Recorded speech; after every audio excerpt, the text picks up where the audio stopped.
83% of workers report that they're burnt out in 2026.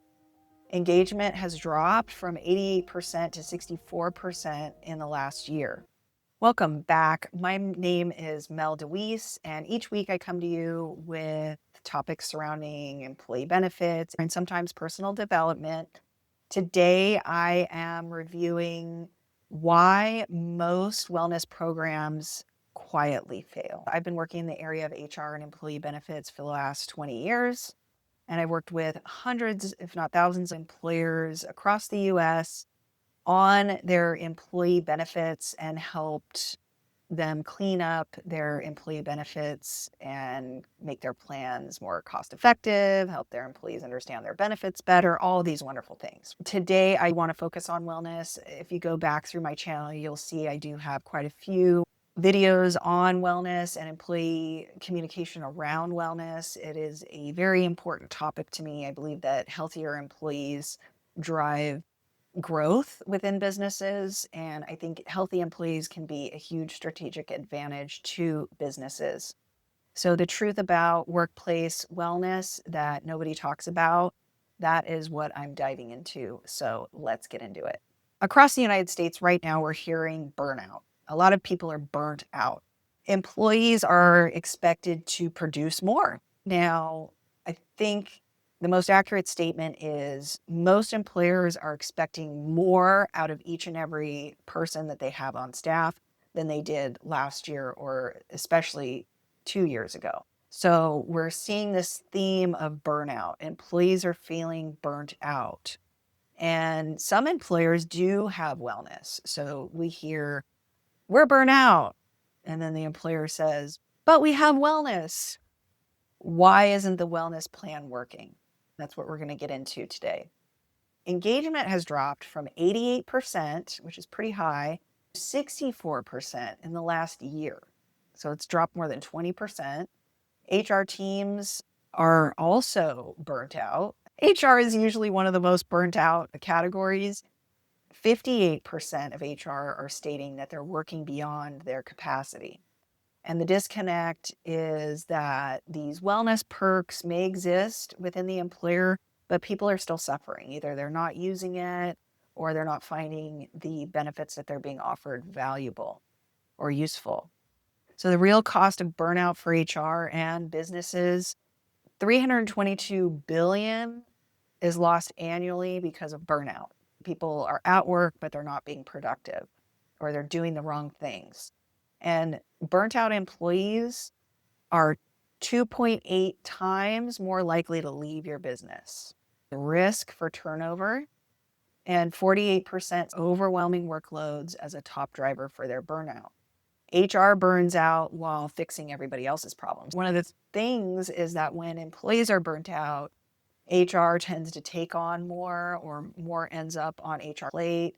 And one of the reasons for that is because if your employees are burnt out, you now are increasing turnover. Now your HR person is hiring and firing, which is so stressful, and recruiting, replacing those people.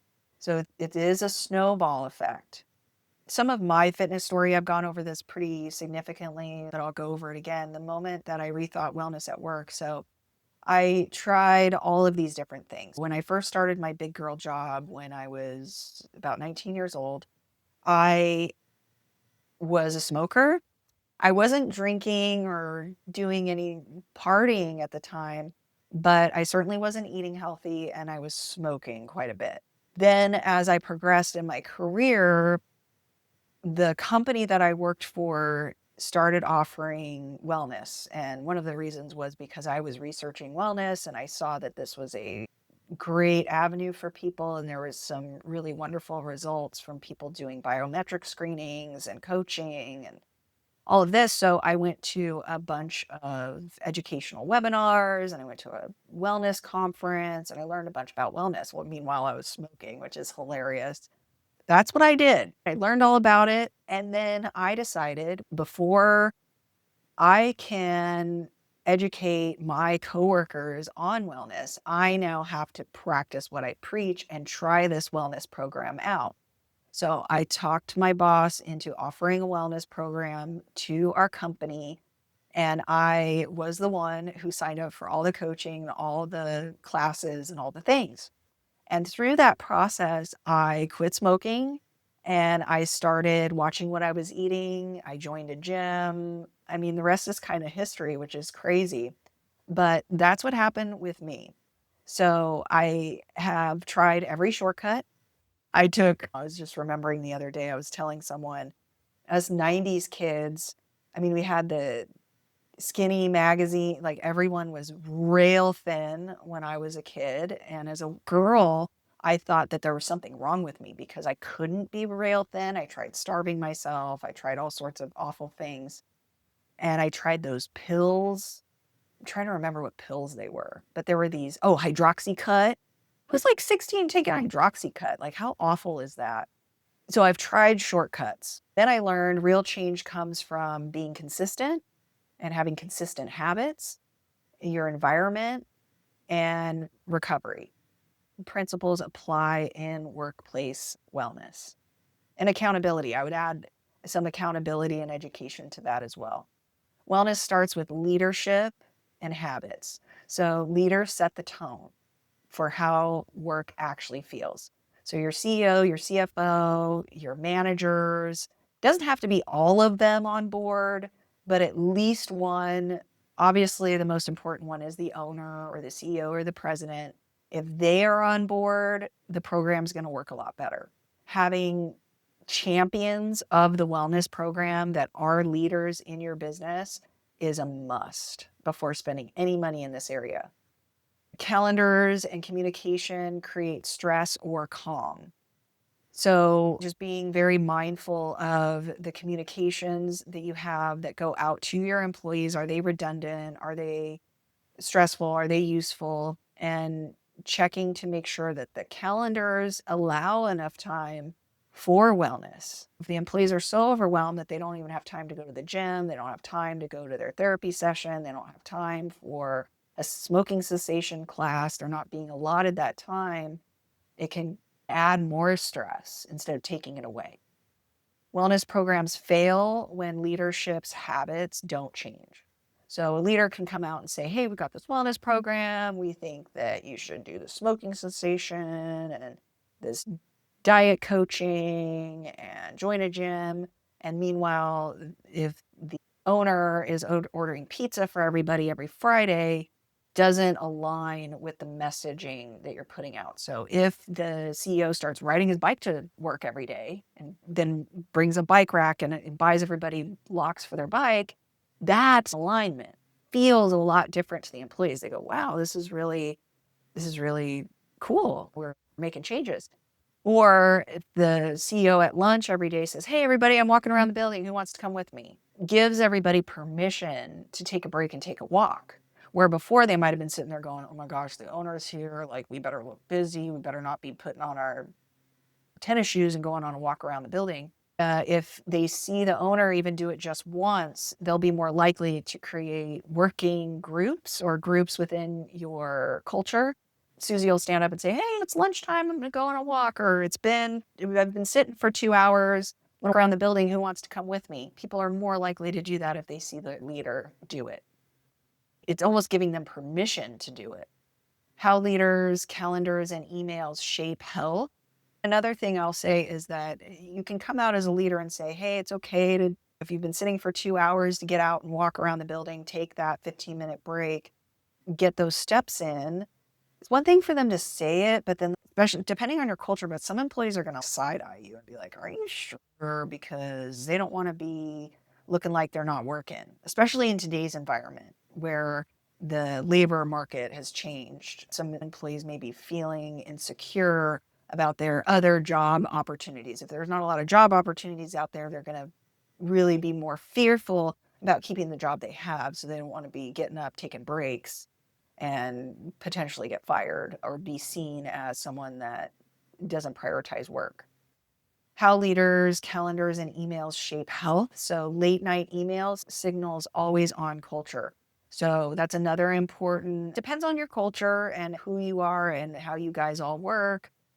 But Traditionally, if leaders are sending emails out on Saturdays, Sundays, super early in the morning or late at night, I know I'm guilty of this, they're going to have an always on culture, and that can lead some personalities to burnout.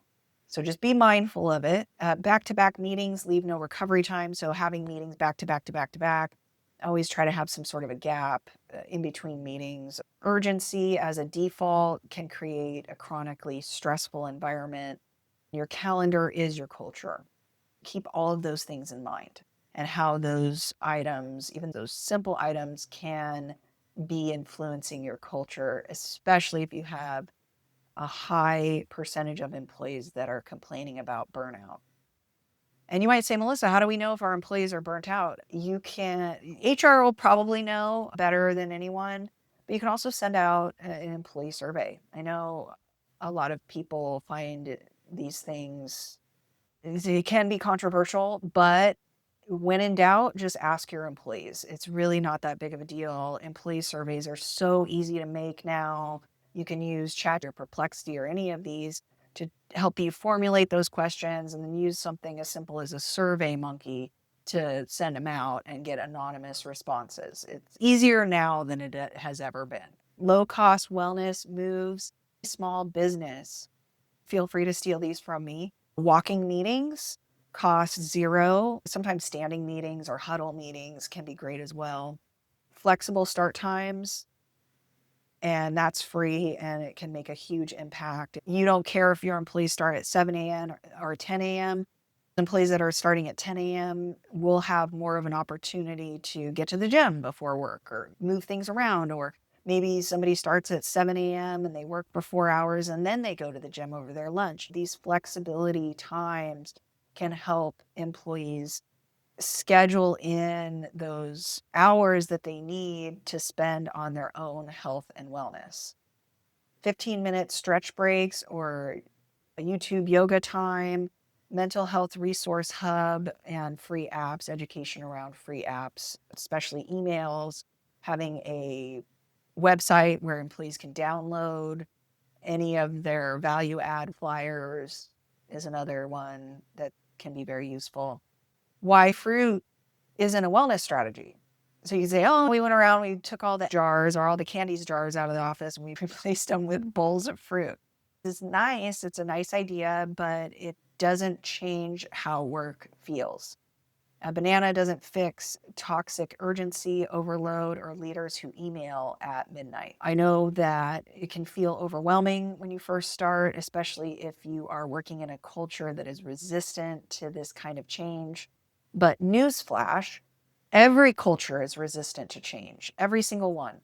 There's scales of this. There's a 10, highly resistant, and then there's a 1 that's a little bit resistant, but everybody's resistant to change. We're humans.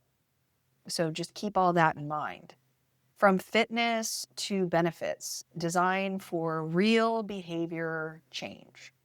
Make the healthy choice the easiest choice. So if you do buy food for the office, make sure that the food that you do buy is in alignment with a healthy culture, if that's one of your initiatives.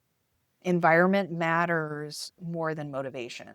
So again, if you are ordering pizza for everyone on a Friday, that's creating an environment that's making it more difficult for somebody to choose to be healthy than it is for somebody to choose to be unhealthy. Consistency beats intensity every time. So I explain it like this. If you go out tomorrow and you have the most epic workout, the perfect workout, and you do it for 8 hours, and then you lay down and you're like, I'm done. Like, I did it. I am on the mountaintop. I did the best workout, the most perfect workout. And that's all you did for the entire year. Is that going to make a difference? No, you're just going to be really sore. Maybe put yourself in the hospital, hurt your knee. Now you're going to need knee surgery or hip replacement or something. Doing a lot just once is not going to move the needle. Doing a little bit every day consistently for a year is going to create the change. Spending that same 8 hours consistently over a year is going to yield more results than just doing a 1-day crazy workout, right? Consistency beats recovery is a part of performance and it is not weakness. So this is still hard for me to this day because I tend to balls to the wall, ram my head into a brick wall and knock it down to get the thing done. But recovery is important. So you can lift all the weights you want, do all the bench pressing, all the squats. But if you're only sleeping an hour a night, you are not going to build muscle. You're going to hurt yourself because fitness is tearing down muscle fibers and your body rebuilding those fibers stronger. That's what builds the muscle. If you're not sleeping, your body builds those muscles while you sleep and it creates hormone, rebuilds all your hormones, all your testosterone, all your growth hormone, all the female hormones as well. All get created while you sleep, regenerate while you sleep. So our bodies repair while we sleep. If you're not allowing your body to recover and repair and have that downtime, there's no point in any of it. Same goes for our nervous system. Your nervous system is constantly on edge and you're not giving yourself that time to relax. Your nervous system cannot regulate. So you have to think about all the different systems of the body. Try to allow your employees to take those breaks, either for workouts, on their therapy sessions, on getting outside and walking around. All these things are very important. A simple wellness framework, habits, environments, and recovery, the 3 pillars that actually work. Number 1 is leadership habits that model health. This is the number 1.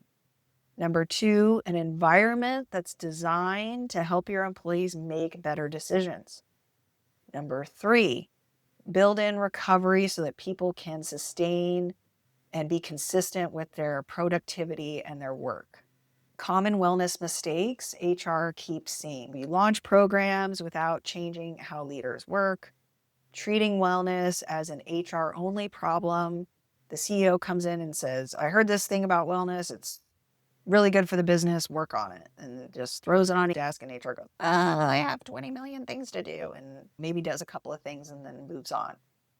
Ignoring own burnout while serving others. HR is burnt out too. Measuring participation instead of real outcomes. Mindset shift is from perks to everyday healthy work. So real wellness isn't a perk that you just add on. It's how the work gets done. Meetings, deadlines, communication, and boundaries.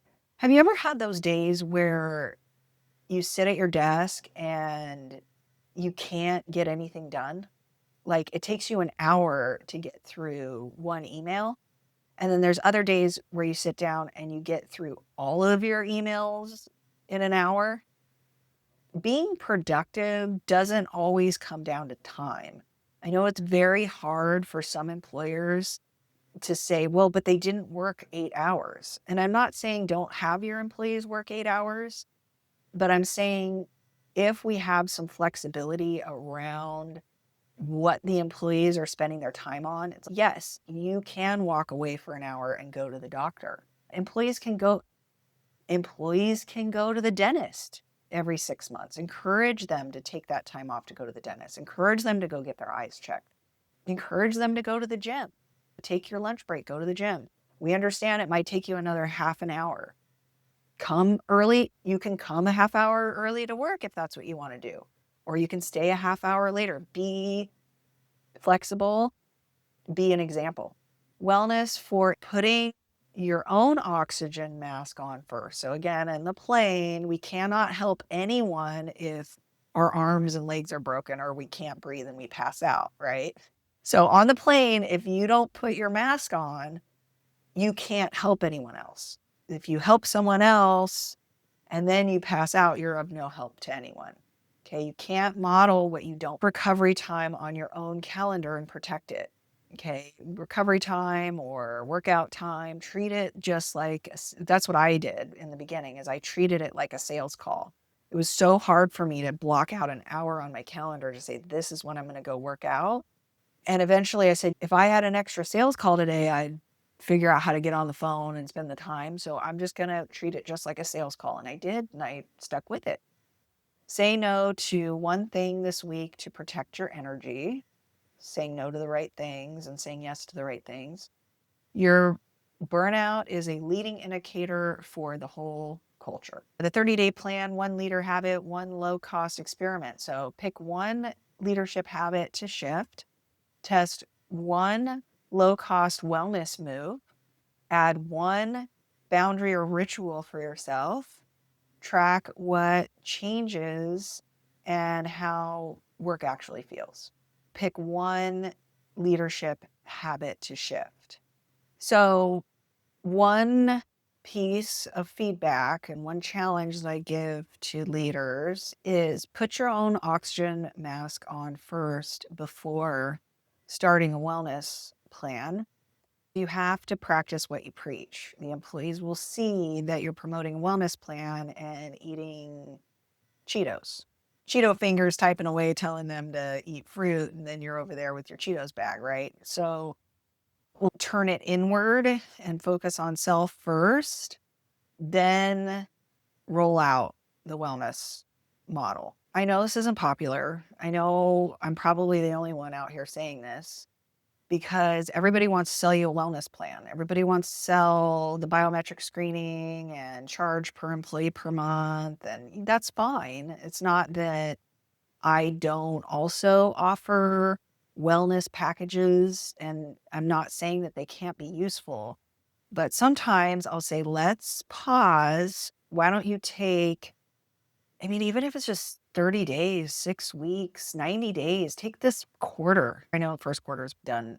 I can't believe it's all over already. 2026, moving so fast. So in the sales process, salespeople are trained. We want to get people moving through the pipeline. Don't let them think about it. Get the yes, move to the close. I love sales. I love moving fast. I love getting to the close. Do not get me wrong. At the same time, I actually want to help people. So with that, I say slow it down a little bit. And you're going to be more successful if you can get through your own wellness challenges for 30 to 90 days. I would prefer 90 days and sometimes even a year. Let's work with the CEO, CFO, HR and have them focus on a couple things that's going to make them healthier. Go through a year of a process of going to the gym, being more consistent on their diet, and getting more sleep for a whole year, then implement a wellness. Now, that's not very realistic. Not very many clients want to go through that. They want to start something right away. If that's the case, can we do 90 days? See how I walked it back instead of going to the 30? Can we try 90 days? Does that still feel like it's not happening fast enough? Because over the 90 days, you can see what challenges you come up against and how consistent you can be. And then the other thing is, if at the end of it, out of the CEO, CFO, HR, only the CEO is doing it, that's fine. We can move forward with that. If only the CFO is doing it, that's fine. We can move forward with that. If only the HR person is doing it, that's fine. We have one of the main leaders committed to understanding the challenges that they're going through to make these changes and can model this behavior and be a champion for the program.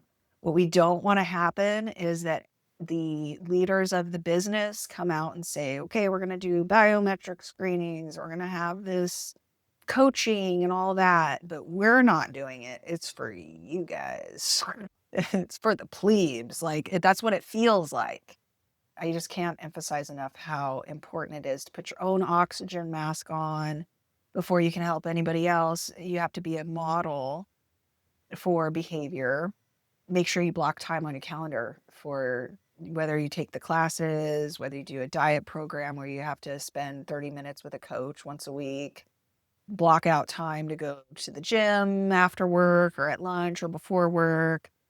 Say no to, so in order to block out that extra hour, you're going to have to say no to something, okay, or change something. So what is that going to be? What are you going to spend less time doing and more time on meal prep and getting to the gym or going on that walk or whatever? Or are you going to be walking on certain phone calls? That calendar part worked out too. If you're burnt out, it's probably a leading indicator that your employees are soon going to be burnt out too. And then if you're burnt out, your employees are burnt out and they leave, now your HR is burnt out and you've got a bigger hole to dig yourself out of.